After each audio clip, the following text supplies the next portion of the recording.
the message being sent to migrants hoping to cross the U.S. border, and what's being done to combat the growing crisis involving migrant children. Plus, the efforts underway to save a tiny frog species from going extinct in Arizona. And on Break It Down, how language can show hierarchy. Cronkite News starts now. Good evening and welcome to Cronkite News on Arizona PBS. I'm Jenna Della Torre. And I'm Reed Harmon. Thank you for joining us. Just hours ago, President Biden signed the $1.9 trillion American Rescue Plan aid package into law. This comes after Congress passed the package along party lines earlier this week. The bill calls for a new round of $1,400 stimulus checks, an unemployment insurance extension until September, and a massive expansion of the child tax credit. Biden is expected to tout the package tonight and discuss the next phase of the government's COVID response in his first primetime address as president. That speech is scheduled for 6 p.m. Arizona time. Almost 400,000 migrants were stopped at the southern border in the first 5 months of the fiscal year 2021. That's almost twice the pace of last year. And as Molly Hudson reports, it's become a partisan issue in Washington.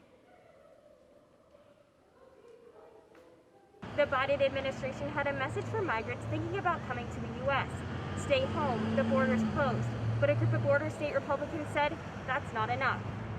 I can guarantee you the reason that thousands upon thousands of illegal immigrants are traveling thousands of miles to get into the United States is because of Biden's lax immigration policies. Arizona Congresswoman Debbie Lesko joined other border state lawmakers Wednesday to lay the surge in border apprehensions at the feet of President Joe Biden.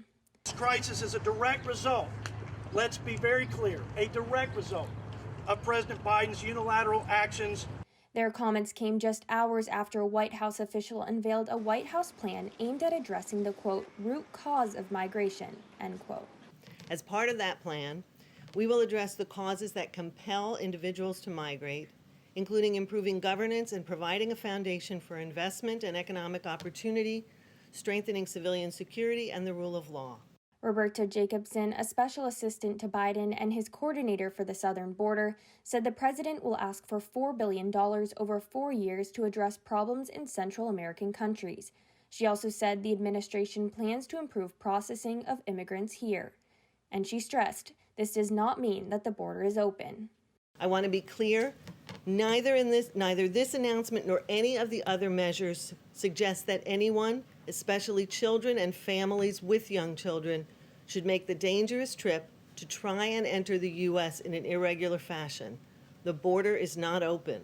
But Biden's Republican critics point to the recent surge in migrants at the border, particularly minors, and they said the president's words alone are not enough. What he's done with a deluge of reckless executive actions that we've listed have sent a signal, a message loud and clearly to the American people that illegal immigrants are the priority, not the safety and security of his own citizens.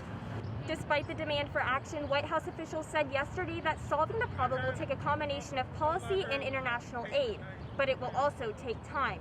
In Washington, Molly Hudson, Cronkite News. According to the latest numbers from U.S. Customs and Border Protection, more than 100,000 migrants were apprehended at the border in the month of February alone. And almost 9,500 of those stopped in February were minors who were traveling without a parent or other adult. This morning, Arizona health officials reported 1,835 new cases of COVID and 60 additional deaths, ending a 3-day streak of cases below 1,000. This comes as Navajo Nation announces they'll begin a soft reopen of businesses. Starting Monday, the nation will move from red to orange status, allowing most businesses to open at 25% capacity. The Navajo Nation's casino will be reopened only to those with appointments. Businesses will still have to limit operating hours between 6 a.m. to 8 p.m. as daily curfews will remain in effect. Emissions being released by pickup trucks are continuing to contribute to an increasing air pollution problem. So the EPA is now taking action against companies who are violating the Clean Air Act. And Stage 3 Motorsports in Arizona is one of 4 businesses facing backlash for being tied to Premier Performance, an Idaho company that's selling defective emissions control devices.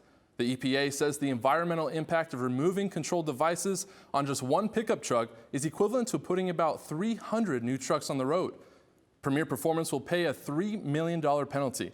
The EPA says this will prevent approximately 3.5 million pounds of air pollution per year. Snow in Arizona at this time of year? Yeah, you heard that right. Check out the winter wonderland scene up in Flagstaff. With the high country expecting up to 21 inches of snow between now and Monday, Arizona Snow Bowl is offering some specials for those who want to get in on the skiing action. As for weather here in the valley, we may need to bundle up a little bit. Melissa Zaremba is joining us now with what we can expect. Melissa? There's no snow here in Phoenix, but we are experiencing a lot cooler temperatures. And taking a look at our future forecast, we are seeing snow and rain rolling in. So we're going to see some action coming our way. And then taking a look in the next few days, we have some breezy conditions. So if you have a hair tie on handy, that might not be such a bad idea. And then taking a look at our low temperatures across the state, Phoenix is at 47 degrees. So you're going to want to bundle up. And then if you want to have a snow day and bust out those snow boots, you're going to want to go to Flagstaff at 13 degrees. And then taking a look at the rest of the evening, we're going to be at 63 degrees with some breezy conditions and clouds. And those clouds are going to stick around, and we're just going to keep dropping in temperatures. And by 10 p.m., 59 degrees. So if you have a parka, this might be the time to bust it out. And then starting off our weekend, we have a 40% chance of rain coming our way. So you might want to dust off those umbrellas. And then by Sunday, we're going to see plenty of sunshine and going into 73 degrees. Starting off our work week, we're going to see a lot of sunshine and holding on to the 70-degree temperatures. But by Friday, we're going to warm right back up to 84 degrees. Definitely going to be a lot cooler temperatures, but we're going to warm up really soon. In the Weather Center, I'm Melissa Zaremba. There's growing concern that a small frog in Arizona is being harmed by cattle grazing. Cronkite News reporter Riley Walter explains why the Chiricahua leopard frog is considered threatened by the federal government, and the efforts are underway to improve their population. The Chiricahua leopard frog is found in the Sky Islands of southeastern Arizona, and this tiny frog packs a big sound. But this frog has been considered threatened by the federal government since 2002. A fungus is a major problem for the frogs, but so are predators. Bullfrogs and crayfish are bad because they can prey on Chiricahua leopard frogs, not only the frogs, but also tadpoles and potentially egg masses.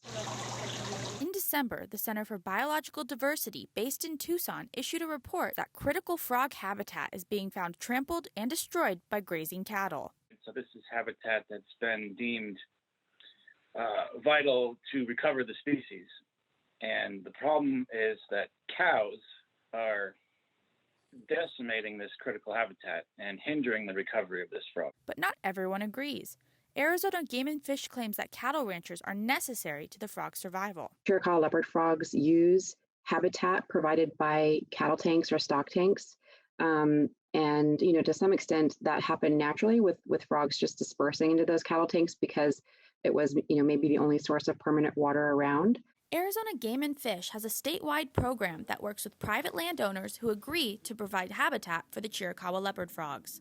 And in exchange, they get a guarantee that they're not going to have additional restrictions on their land use by having a threatened species on their property. And that's not the only program. For 26 years, Arizona Game and Fish has partnered with the Phoenix Zoo and other federal agencies to breed these frogs. You won't see them outside.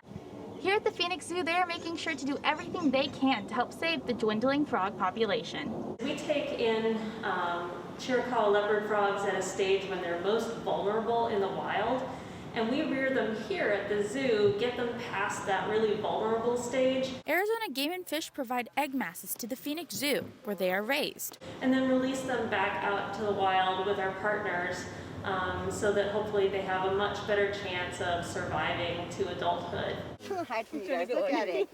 But despite the breeding program, Chris Bugby fears the frogs won't survive in the wild when they are released. And I think the first step, and this would also help greatly to improve the captive recovery program, is to exclude the cattle let the habitat regenerate, and that's going to give these frogs a better shot at survival. Although everyone may not see eye to eye, they all share the same goal: to save the Chiricahua leopard frog. You know, that they can sustain themselves in the wild without our help would be amazing.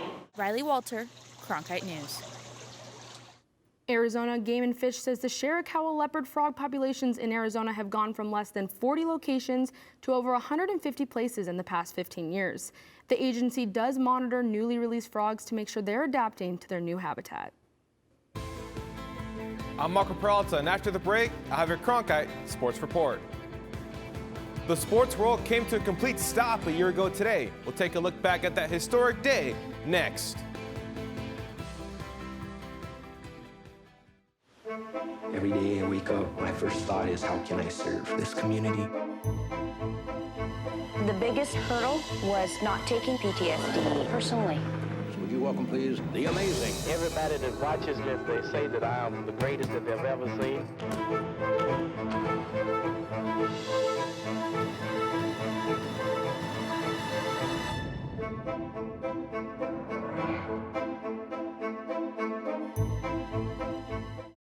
Ready to watch the best of PBS anytime, anywhere, on nearly any device? It's easy with the free PBS Video app. Simply download the PBS Video app on your mobile or streaming device. Now you can watch the latest PBS episodes or catch up on the shows you missed. And when you support your local station, you can get PBS Passport, giving you access to more episodes, more specials, more of what you love.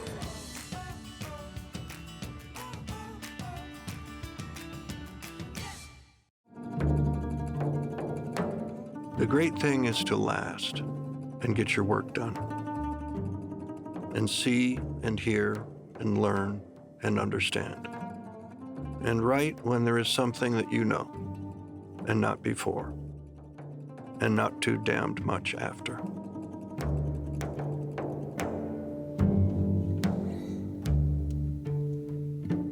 Coming in April to Arizona PBS.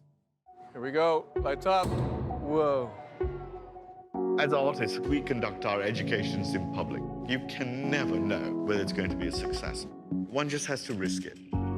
It's you and the work and the place. It's a very particular relationship. Here's our lens. Tell us what you think. Friday night at 9 on Arizona PBS. It's prime time on your time. Watch Prime Afternoons every weekday on Arizona PBS. Did you miss a show in the evening? Then catch up on Prime Afternoons, your favorite dramas. No more bloody heroics. Antiques Roadshow. Really? Nature and Nova. It's time to reintroduce some wonder into this miracle of nature. All of the best from PBS on Prime Afternoons. Weekdays starting at 1:30, only on Arizona PBS. Ready to watch the best of PBS anytime, anywhere, on nearly any device? It's easy with the free PBS Video app. Simply download the PBS Video app on your mobile or streaming device. Now you can watch the latest PBS episodes or catch up on the shows you missed. Discover new favorites from PBS and local content from your PBS station.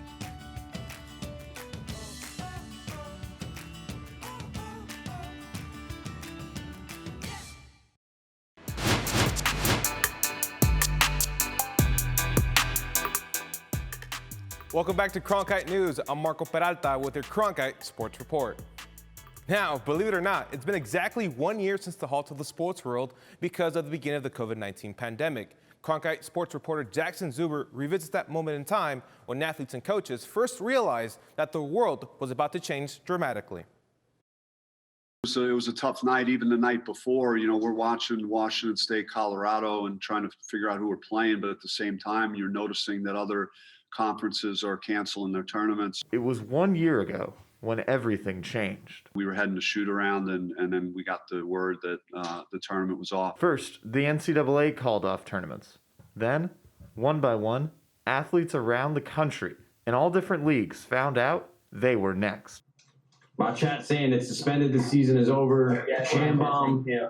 What the bro? Yeah, that's about how we all felt when the sports world stood still. So let's go back to that date.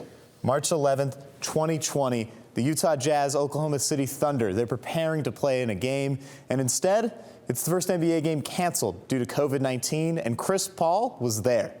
Man, it was a lot. It was a whole lot. The uncertainty, all the different stuff that was going on. It's about all the emotions that went through it, not just us as a team, but with our families, other athletes, fans, and people around the world, and what everybody dealt with. Other pro athletes around the valley may not have been pulled off the court mid-game, but the sudden stoppage of the NBA was followed shortly by the rest of the leagues following suit. The NBA got paused the night before, so we kind of figured like we thought there was gonna be a good chance maybe we weren't gonna be playing the next night. I found myself like, oh my gosh, like this is really happening. There's no hockey game happening. The NBA's been canceled. Spring training is shutting down. It was just a really strange feeling. That strange feeling lingered throughout the year despite games returning. Now, the league's attempt to return to normalcy. But the events of March 2020 will never be completely forgotten. In Phoenix, Jackson Zuber, Cronkite News. With sports back in our lives and opening day just around the corner, fans are excited to see what the Arizona Diamondbacks have in store. The team recently announced that they will be hosting fans at 25% capacity this season at Chase Field. Team CEO Derek Hall hopes that number would steadily increase. And let's look at, the second month as we get into May, or if we look into June, if things are continuing to improve and we don't see any sort of outbreak anywhere else, then that should help. That will do it for today's Cronkite Sports Report. Back to you, Jenna and Reed. Finally tonight, a touching moment caught on camera, showing an Arizona grandmother getting to hug her granddaughter after getting the COVID-19 vaccine. Sarah Stevens from Phoenix told CNN that her grandma has always been one of her biggest supporters, helping to raise her after her mom passed away a few years ago. She added that she would spend at least one afternoon a week with her, so only being able to see her distantly this past year was a huge change. And the moment her grandma could sign up for the vaccine, she got registered. For Cronkite News tonight, thanks for joining us. For top Arizona stories anytime, go to cronkitenews.azpbs.org.